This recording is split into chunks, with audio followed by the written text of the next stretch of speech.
Hello everyone, कैसे हो आप सब। एक बार पुनः स्वागत है आप सभी का हमारे अपने YouTube channel Shiv coaching classes पर। आज की इस वीडियो में हम देखेंगे class 11th biology NCERT chapter 3 kingdom plantae जो है इसके मोस्ट इंपॉर्टेंट ऑब्जेक्टिव यानी कि एमसीक्यू आज की इस वीडियो में हम पूरा का पूरा कवर करने वाले हैं। चलिए सीधे वीडियो को स्टार्ट करते हैं। पहला प्रश्न है, एक पूर्ण मूल परजीवी पादप है। तो देखिए इनमें से आपको बताना है कौन सा एक पूर्ण मूल परजीवी पादप है। तो इसका राइट आंसर हो जाएगा रैफलेशिया। यह संसार का सबसे बड़ा पुष्प भी होता है और यह एक पूर्ण मूल परजीवी पादप है। तो ऑप्शन नंबर डी यहाँ पे आपको कर लेना है करेक्ट। अगला प्रश्न है, जेनेरा प्लांटेरम पुस्तक के लेखक कौन है। तो देखिए जेनेरा प्लांटेरम पुस्तक के लेखक कौन है, इसके लेखक हैं कैरोलस लिनियस। तो ऑप्शन नंबर यहाँ पे सी को आपको करेक्ट कर लेना है। अगला प्रश्न है, सिकोया किस प्रकार का वृक्ष है। तो जो सिकोया होता है यह एक प्रकार का जिम्नोस्पर्मिक प्लांट है, मतलब यह एक अनावृतबीजी पादप होता है। तो ऑप्शन नंबर डी यहाँ पे हो जाएगा करेक्ट। ऑप्शन नंबर डी को आपको कर लेना है करेक्ट। अगला प्रश्न है, आवृतबीजी पादपों में जो भ्रूण पोष होता है यह कैसा होता है। तो किसी भी आवृतबीजी पादप में भ्रूण पोष हमेशा याद रखना है कैसा होता है, त्रिगुणित होता है। ऑप्शन नंबर सी हो जाएगा यहाँ पे करेक्ट। अगला प्रश्न है, बेंथम एवं हुकर द्वारा प्रतिपादित वर्गीकरण है। तो देखिए बेंथम एवं हुकर ने कौन सा वर्गीकरण दिया है। तो बेंथम एवं हुकर ने प्राकृतिक वर्गीकरण दिया है। कौन सा वर्गीकरण, प्राकृतिक वर्गीकरण। अगला प्रश्न है कि चाय में लाल कीट रोग होता है। तो चाय में जो लाल कीट रोग होता है यह किसके द्वारा होता है। तो यह बेसिकली शैवालों के द्वारा होता है। किसके द्वारा होता है, यह शैवालों के द्वारा होता है। अगला प्रश्न है, पादप जगत के उभयचर कहलाते हैं। तो ब्रायोफाइट्स, ब्रायोफाइटा को हम पादप जगत का उभयचर कहते हैं, यानी कि एम्फीबियन ऑफ प्लांट किंगडम। अगला प्रश्न है, तालाब का रेशम किस पौधे का सामान्य नाम है। मतलब तालाब का रेशम हम किस पौधे को कहते हैं। तो इसका राइट आंसर कर लेना है आपको ऑप्शन नंबर सी, स्पाइरोगायरा। अगला प्रश्न है, अपुष्पीय पौधे होते हैं। तो जो भी अपुष्पीय पौधे होते हैं इनको हम क्या कहते हैं, क्रिप्टोगैम्स कहते हैं, यानी अपुष्पीय पौधे जो होते हैं वो क्रिप्टोगैम्स होते हैं। अगला प्रश्न है, सिस्टेमा नेचुरी पुस्तक के लेखक कौन है। तो इसका भी राइट आंसर हो जाएगा Carolus Linnaeus. Option number D को आपको करेक्ट कर लेना है, कैरोलस लिनियस। अगला प्रश्न है कि फर्न जो होता है, फर्न के स्पोर होते हैं। फर्न में किस प्रकार के स्पोर होते हैं। तो हमेशा आपको याद रखना है अगुणित होते हैं, यानी कि हेप्लॉइड होते हैं। तो ऑप्शन नंबर ए हो जाएगा यहाँ पे करेक्ट।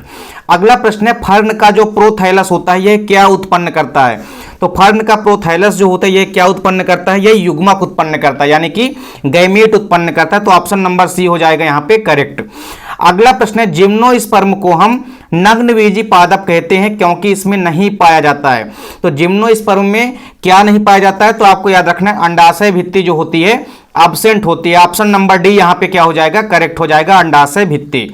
अगला प्रश्न है, जू स्पोर। जू स्पोर निम्न में से किसके परिणाम स्वरूप बनते हैं। तो जो स्पोर आपको याद रखना है कि अलैंगिक जनन यानी कि असेक्सुअल रिप्रोडक्शन के परिणाम स्वरूप बनते हैं। अगला प्रश्न है, मांसों का आवास है। जो मांस पादप होते हैं उनका आवास क्या है। तो आपको याद रखना है नम एवं छायादार स्थान, क्योंकि मांस जो होते हैं वो नम एवं छायादार स्थानों पर पाए जाते हैं। अगला प्रश्न है, मांसों का शुक्राणु होता है। तो जो मांस प्लांट होते हैं इनका शुक्राणु कैसा होता है, इनका शुक्राणु द्विकशाभिकीय होता है। कैसा होता है, द्विकशाभिकीय होता है। ये चीज आपको याद रखना है। ऑप्शन नंबर यहाँ पे सी हो जाएगा करेक्ट। अगला प्रश्न है, पाइनस में होते हैं।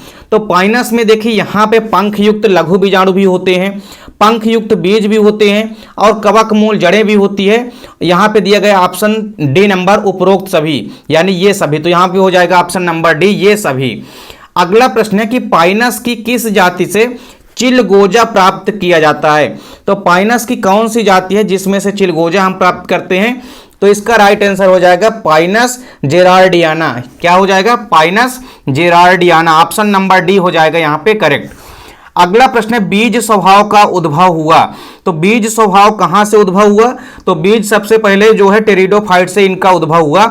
ऑप्शन नंबर डी यहाँ पे क्या हो जाएगा, करेक्ट हो जाएगा, राइट हो जाएगा।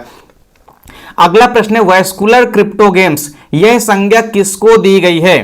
तो वैस्कुलर क्रिप्टोगेम आपको बताना है, मतलब संवहनी। और क्रिप्टोगेम का मतलब है कि बेसिकली जिनमें पुष्प नहीं लगते हैं लेकिन वे वैस्कुलर होते हैं, संवहनी ऊतक उनमें उपस्थित होता है। तो यानी वैस्कुलर क्रिप्टोगेम्स हम कहते हैं किसको, टेरिडोफाइटा को कहते हैं। ऑप्शन नंबर बी हो जाएगा यहाँ पे करेक्ट, टेरिडोफाइटा। अगला प्रश्न है अनावृत बीजियों में फल नहीं होता है क्योंकि उनमें नहीं होता है। तो अनावृत बीजी पादपों में फल नहीं बनता क्योंकि उनमें क्या नहीं होता है, तो उनमें याद रखना है कि अंडाशय नहीं होता है, जिस कारण से फल का निर्माण नहीं होता है।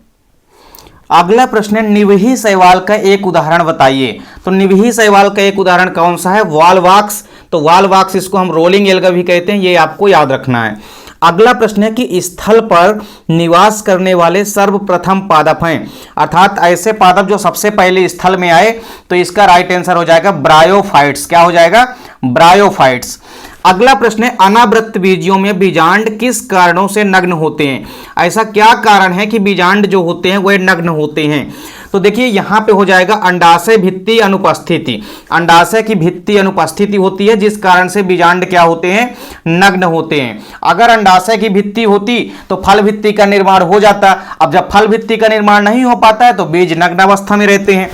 इसके बाद देखिए अगला प्रश्न है सिलेजिनेला। तो सिलेजिनेला जो पादप होता है यह बेसिकली एक टेरिडोफाइट्स है। तो सिलेजिनेला का सामान्य नाम लिखिए, इसका दूसरा नाम क्या होता है, छोटा क्लब मास। ये आपको याद रखना है, सिलेजिनेला का सामान्य नाम क्या है, छोटा क्लब मास। अगला प्रश्न है सबसे लंबी समुद्री खरपतवार का आपको नाम लिखना है। तो इसका राइट आंसर है मैक्रोसिस्टिस। क्या है, मैक्रोसिस्टिस। अगला प्रश्न है एक परजीवी और हरे शैवाल का नाम लिखना है। तो इसका राइट आंसर हो जाएगा सिफेलियुरास। यह परजीवी और हरे प्रकार का शैवाल होता है। अगला प्रश्न है आवृत बीजी पादपों में नर जननांग किसे कहते हैं। तो इसका राइट आंसर हो जाएगा पुमंग को कहते हैं, जिसकी इकाई क्या कहलाती है, पुंकेसर कहलाती है। अगला प्रश्न है किसी लवणोद्भिद पौधे का नाम लिखना है। एक लवणोद्भिद यानी कि दलदली या मैग्रूव पौधे का नाम लिखना है। तो यहां पे राइट आंसर आपका हो जाएगा राइजोफोरा। क्या हो जाएगा, राइजोफोरा।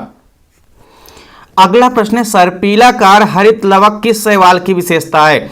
तो सर्पीलाकार हरित लवक किस में पाए जाते हैं, स्पाइरोगैरा में। स्पाइरोगैरा आप लोगों ने देखा होगा, घरों में जो काई वगैरह लग जाती है, तालाबों में आप देखे होंगे अक्सर रेशे के समान संरचना होती है जिसे हम कहते हैं स्पाइरोगैरा। तो सर्पीलाकार हरित लवक पाए जाते हैं किसके अंदर, स्पाइरोगैरा एल्गी के अंदर।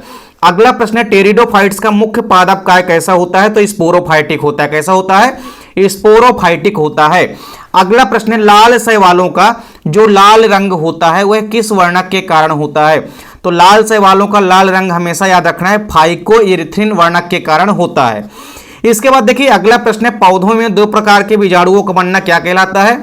तो जब भी पौधों में दो प्रकार के बीजाणु बनते हैं इस प्रक्रिया को हम कहते हैं विषम बीजाणुता यानी कि हेट्रोस्पोरी। अगला प्रश्न है बिखरे हुए संवहन पूल यानी बिखरे हुए संवहन बंडल किन पादपों की विशेषता है।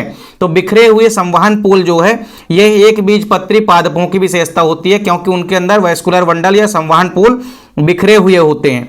अगला प्रश्न है नग्न बीजी पौधे हैं। तो नग्न बीजी पौधे क्या होते हैं, जिम्नोस्पर्म। तो जिम्नोस्पर्म कैसे होते हैं, नग्न बीजी होते हैं, इन्हें इसीलिए हम इसे नेकेड प्लांट कहते हैं।